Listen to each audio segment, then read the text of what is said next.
네, 이번에는 취재기자와 함께 세월호 수색 상황 그리고 수사 진행 상황 좀 더 자세히 알아보겠습니다. 사회부 권준기 기자 나와 있습니다.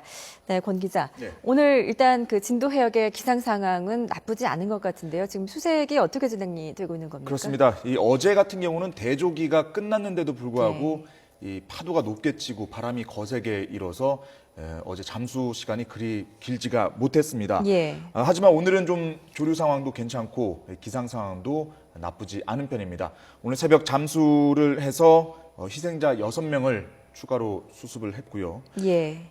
그리고 미개방 격실을 오늘 중에는 다 열 수 있지 않을까 이런 기대를 지금 걸어보고 있습니다. 예. 현재 조금 전에 브리핑이 나왔지만 그 희생자가 있을 것으로 추정되는 그 격실이 총 64개인데 예. 이 가운데 60개는 모두 이 문을 열고 한 번씩은 수색을 다 마쳤다 이렇게 밝혔고요. 예. 나머지 문을 열지 못한 4개 객실은 한 곳은 3층의 식당 주방 그리고 세 곳은 중앙 쪽에 있는 객실인데 예. 이곳은 학생들이 묵었던 격실은 아니다 이렇게 밝혔습니다. 예. 그러니까 그 세월호 선체에 대한 수색은 사실상 지금 거의 마무리가 돼가고 있는 상황이고요. 예.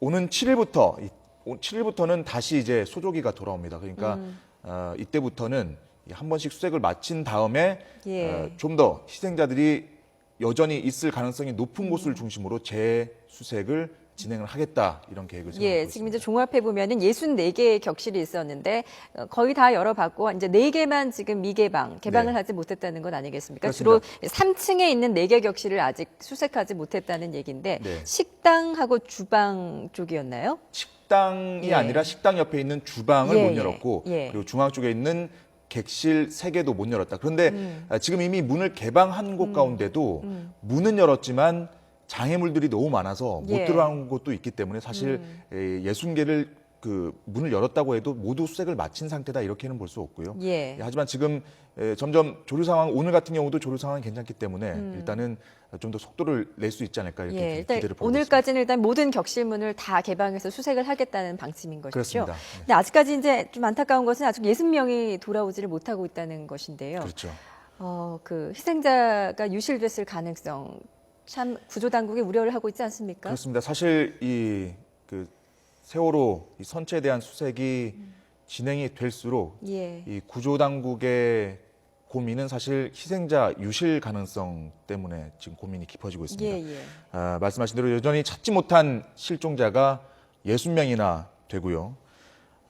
지금 그 최근 이 희생자 2명이 이미 이 선체 내부가 아니라 이 상당히 거리가 떨어진 곳에서 예. 희생자 2명이 발견됐기 때문에 더더욱 이런 걱정이 커지고 있습니다. 예.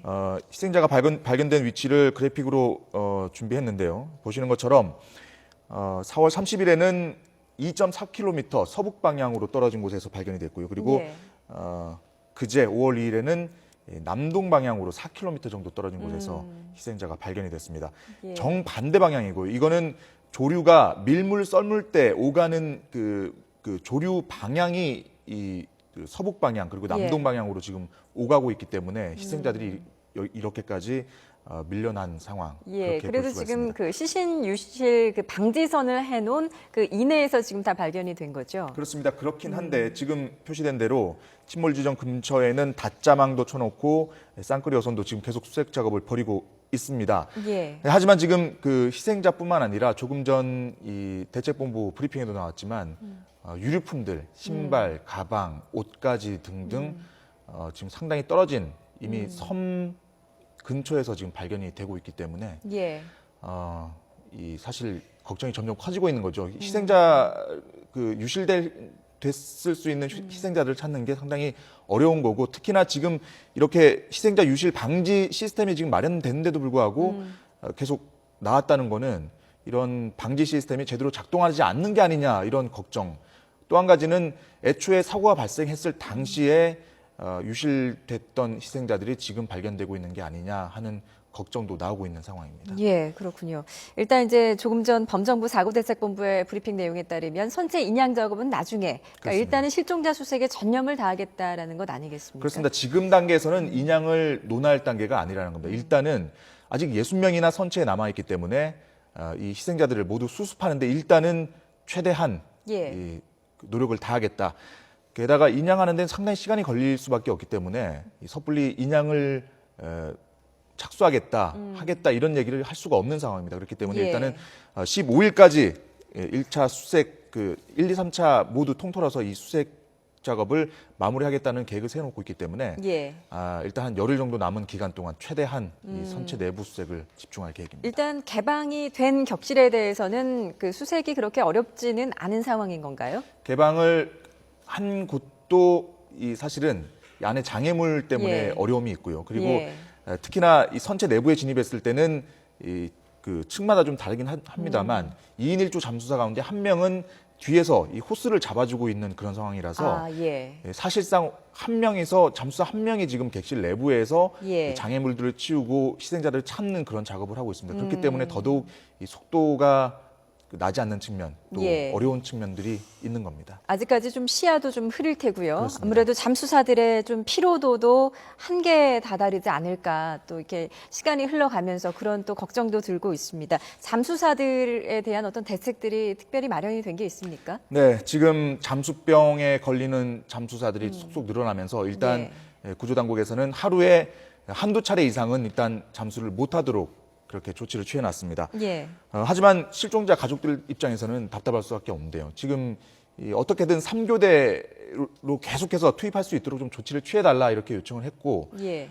그리고 실제로 구조당국에서는 민간 잠수사들을 추가로 모집을 해서 정에 아주 실력이 있는 잠수사들을 선별해서 뽑은 다음에 예. 투입을 시키겠다 이런 계획을 이미 발표했고, 민간 잠수사를 추가로 모집해야겠다는 그렇습니다. 이야기인가요? 조금 전에도 이 대책본부에서 13명 민간 잠수사를 추가로 투입했다는 거는 예. 기존에 있던 잠수사 외에 민간 잠수사들을 모집해서 이 가운데 13명을 오늘 당장 투입을 하겠다는 겁니다. 예. 이렇게 일단 어떻게든 인원을 좀 늘려서라도 기존에 있던 잠수사들의 피로도를 좀 낮춰줄 필요가 있는 거고요. 예. 또 지금 지친 잠수사들이 애로사항을 얘기해봐라 이렇게 얘기했더니 따뜻한 밥을 먹고 싶다 이렇게 얘기를 해서 일단 해경에서는 이 바지선 위에 자원봉사자 예. 그 3교대로 계속해서 따뜻한 밥과 국을 마련할 수 있도록 조치를 취했습니다. 예. 그래서 오늘부터는 따뜻한 밥 그리고 이 부대찌개 같은 국도 같이 먹을 수 있도록 조치가 취해졌습니다. 예.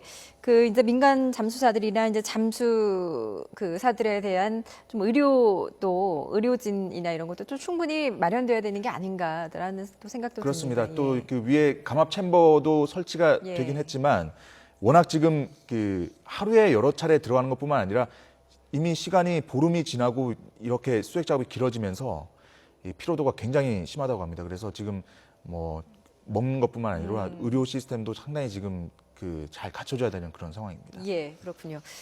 그리고 이제 지난해였었죠. 태안 해병대 캠프로 숨진 학생들의 유족들이 이번에 이제 진도 팽목항을 찾았다고요. 그렇습니다. 정말 자녀들을 잃은 부모님들 마음 예. 정말 얼마나 아프시겠습니까? 사실 동병상련이라고 할 수 있는데요. 예.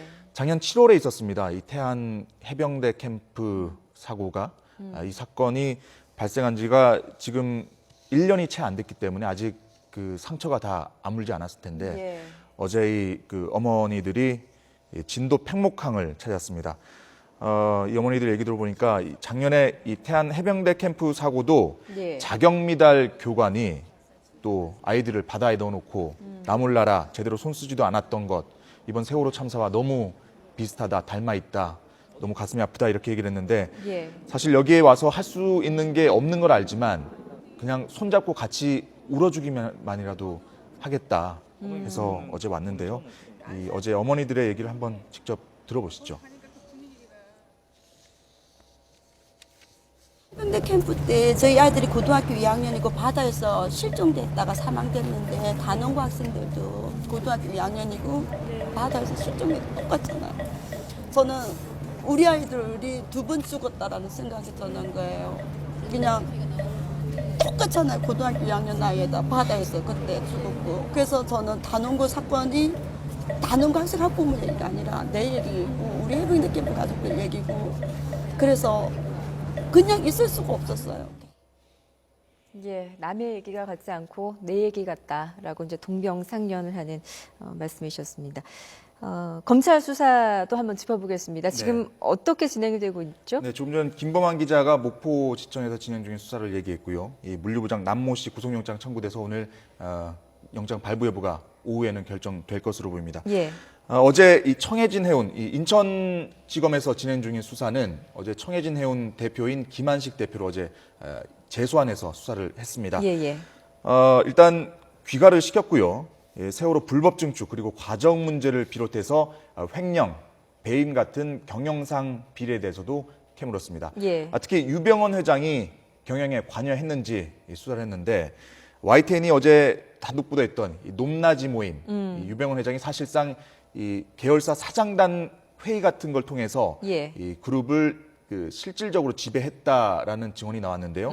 이 높낮이 모임을 통해서 유병헌 회장이 영향력을 행사했는지 이 부분에 대해서도 조사를 한 것으로 알려졌습니다. 예. 어제 김한식 대표가 사실 1차 소환됐을 때 그리고 어제 재소환됐을 때 거의 말을 하지 않다가 어제 나올 때는 기자들이 물어봤더니 몇 가지 얘기를 했습니다. 한번 나올 때 얘기 한번 들어보시고 계속 얘기 이어가겠습니다.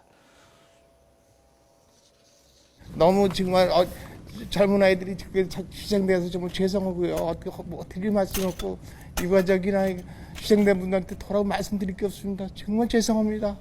더 이상 말씀드릴 게 다른 거 아무것도 없습니다. 정말 죽을 죄를 졌습니다. 오늘은 어디로 가시는 겁니까? 요양병원으로 가려고 그래요. 지금 병원이 어디쯤에 혹시 있으신지요? 그건 말씀드리기가 그렇고요. 유전 회장이 이제 상표권 지급했다는 게 맞습니까? 예. 한 말씀만 해주시죠. 죄송합니다.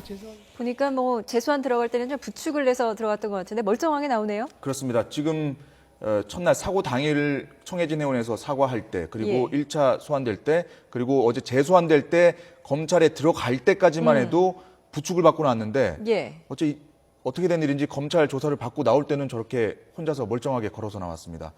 혹시 이렇게 끔찍한 일이 있었는데도 불구하고 자기 자신의 어떤 안위를 위해서 일부러 이 병색을 좀 과장해서 드러낸 게 아닌가 이런 의혹도 드는 대목인데요. 예, 그렇군요. 이제 송국빈 다판다 대표는 그제 구속이 됐죠. 그렇습니다. 유병헌 측근 7인방에 대한 수사는 어떻게 진행이 되고 있는 겁니까? 지금 송국빈 대표가 구속이 됐고 그제 이제 김한식 대표가 재소환됐는데 사실 김한식 대표에 대한 구속 여부는 시간 문제다 이런 얘기가 나오고 있습니다. 7인방 중에서 이 가장 핵심이라고 해서 자금책이라고 할 수 있는 김혜경 한국제약 대표 같은 경우는 지금 해외에서 들어오고 있지 않기 때문에 사실 이 부분에 대한 수사가 지금 검찰에서 가장 좀 답답한 부분인데 최측근이로 알려졌죠. 그렇습니다. 지금 그래서 일단은 이 주변 7인방 가운데서 수사할 수 있는 대상에 대해서는 속속 이 소환 조사를 할 것으로 알려졌고요. 그리고 유병헌 회장의 차남이죠. 이 혁기 씨 같은 경우도 지금 소환에 응하지 않고 있기 때문에 최후 통첩을 했잖아요. 그렇습니다. 8일까지 들어오라 이렇게 최후 통첩을 했는데 만약에 응하지 않는다면 어떻게 할 건가? 이 검찰에서는 이 지금 여러 가지 정황들 유병헌 회장이 직접 경영에 관여했다라는 정황도 지금 속속 들어오고 있기 때문에 만약 혁기 씨가 응하지 않을 경우에는 유병헌 회장의 소환으로 바로 직행할 가능성도 있다 이런 관측도 나오고 있습니다. 일단 차남에게 최후 통첩을 했고 들어오지 않을 경우에는 유 전 회장을 이제 직접 불러서 조사하는 방법을 쓰겠다 이거군요. 알겠습니다. 지금 이제 검찰의 유 전 대표에 대한 압박 강도가 좀 점점 높아지고 있는 것 같습니다. 네, 지금까지 사회부 권준기 기자와 함께 말씀 나눴습니다. 잘 들었습니다. 네.